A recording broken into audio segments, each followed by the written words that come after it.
안녕하세요. 리나의 한국어 팟캐스트에 오신 여러분 진심으로 환영합니다. 저는 한국어를 가르치고 있는 리나쌤입니다. 여러분, 한 주 어떻게 보내셨나요? 저는 친구들도 만나고 조금 바쁘게 보냈던 것 같아요. 그리고 한국 날씨가 조금 선선해졌어요. 그래서 여름이 끝나가고 있는 것 같아요. 오늘 팟캐스트 주제는요. 왜 한국 사람들은 영어 말하기를 못할까? 라는 주제인데요. 이 질문에 대한 저 나름대로의 이유 3가지를 한번 정리해 봤어요. 근데 정리하면서 느낀 게 이게 꼭 한국인들한테만 해당되는 것이 아니라 한국어를 배우고 있는 여러분들한테도 해당될 수 있다는 생각이 들었어요. 혹시 여러분들 중에 스피킹이 잘 안 는다, 다른 영역은 잘 되는데 스피킹이 어렵다 라고 하시는 분들은 팟캐스트 끝까지 들어주시면 도움이 될 것 같습니다. 그럼 시작해 볼까요? 첫 번째 이유는요.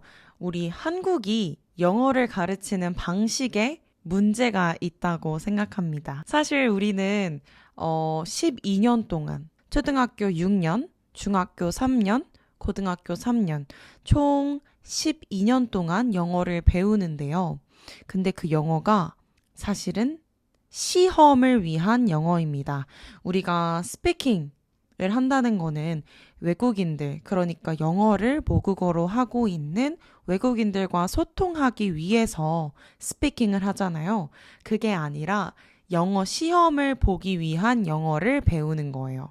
그래서 보통 문법을 많이 배우죠. 문법을 많이 배우고 단어를 많이 배우고 그리고 listening도 많이 배웁니다. 그래서 한국 사람들이 reading이랑 listening은 되게 잘해요. reading, listening. 그러니까 이렇게 뭔가 패시브하게 듣는 거 그리고 보는 거를 잘 하지만 우리가 output, 끄집어내는 영어는 잘 하지 못합니다.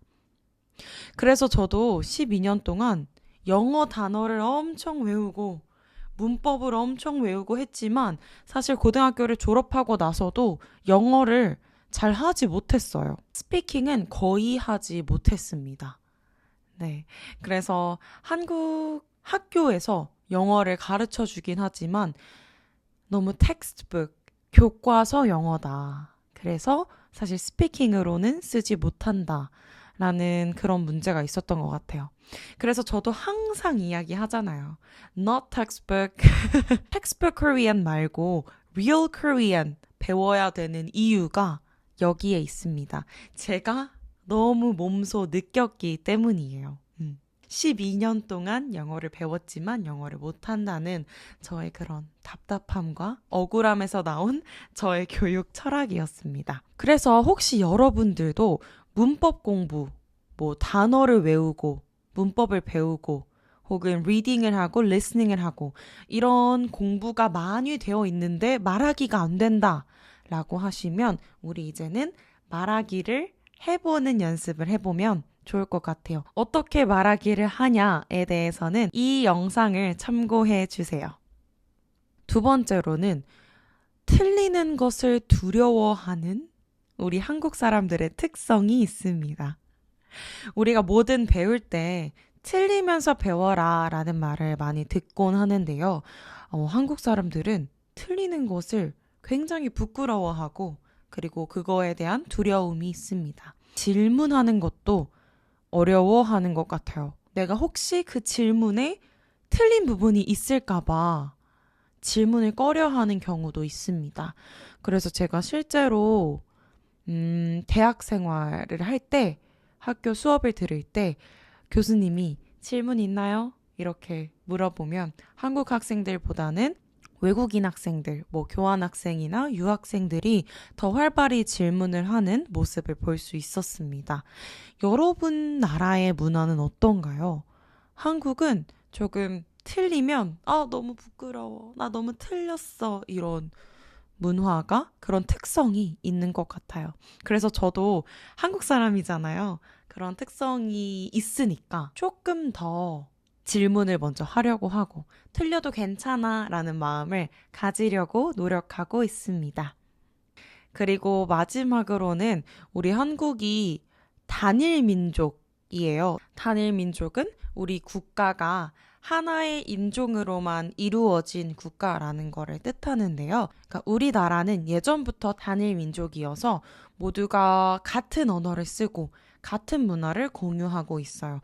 그러니까 더더욱 영어를 쓸 일이 없습니다. 한국어만 해도 한국에서 잘 살아갈 수 있고 사회생활도 무리 없이 할 수 있는 거죠. 우리가 12년 동안 문법도 배우고 단어도 많이 외우고 했지만 그게 아웃풋으로 실행이 안 되니까 스피킹이 어려운 건데요. 그러니까 아웃풋을 하려고 해도 뭔가 할 대상이 없는 거예요.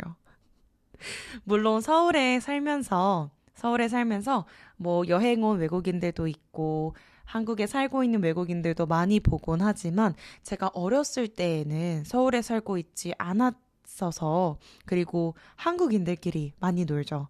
어렸을 때는 한국인들끼리만 놀다 보니까 영어가 늘기 어려운 환경이었던 것 같아요. 그래서 여러분들도 뭔가 내가 한국어를 배우고 있지만 내 주변에 영어를 쓰는 사람들밖에 없어요. 예를 들어서 내 언어, 모국어를 쓰는 사람들밖에 없으면 당연히 스피킹이 어려운 게 맞거든요. 네, 그래서 스피킹 발화량을 늘려야 돼요. 그래서 제일 좋은 건 뭐다? 한국인 친구 만들기. 그쵸? 한국인 친구를 만들어서 한국어로 뭐든 이야기해보는 거예요. 내가 오늘 배운 문법도 써보고 단어도 써보고 이렇게 아웃풋을 계속 늘려야지 우리 말하기가 느는 것 같고요. 그렇지 않는다면은 이제 온라인으로 한국어 선생님이랑 이렇게 수업을 하는 것도 좋겠죠. 혹은 스피킹, 말할 한국인이 없어요 라고 한다면 가장 좋은 방법은 라이팅입니다. 내가 하고 싶은 말들을 써보는 거예요. 그래서 일기를 써본다든지 아니면 어떤 주제에 대해서 글을 써본다든지 하면 좋을 것 같고요. 특히 이런 팟캐스트 듣고서 제가 마지막에 질문을 남기잖아요. 그 질문에 대한 답을 적어보는 것도 아웃풋 늘리기에 도움이 됩니다. 네, 오늘은 이렇게 3가지 이유를 들어서 왜 한국인이 영어 스피킹을 어려워할까에 대해서 이야기 나눠봤는데요. 이 내용이 한국어 스피킹을 연습하는 여러분들에게도 도움이 됐으면 좋겠습니다. 그래서 저도 12년 동안 영어를 제대로 공부하지 못하고 시간을 보낸 거에 대한 아쉬움이 있는데요. 여러분들도 혹시 지금까지 한국어를 좀 잘못 배워왔다면 지금부터는 좀 다른 방법으로, 더 나은 방법으로 한국어를 공부했으면 좋겠습니다. 그래서 오늘 댓글에는요, 여러분들이 앞으로 한국어 말하기를 어떻게 연습할 건지 그 플랜을 한번 남겨주면 좋을 것 같아요. 그러면 제가 하나하나 읽어보고 피드백 남겨줄게요. 네, 그러면 오늘 팟캐스트는 여기에서 마치겠습니다. Don't study Korean, enjoy Korean with Mina. 감사합니다. 안녕.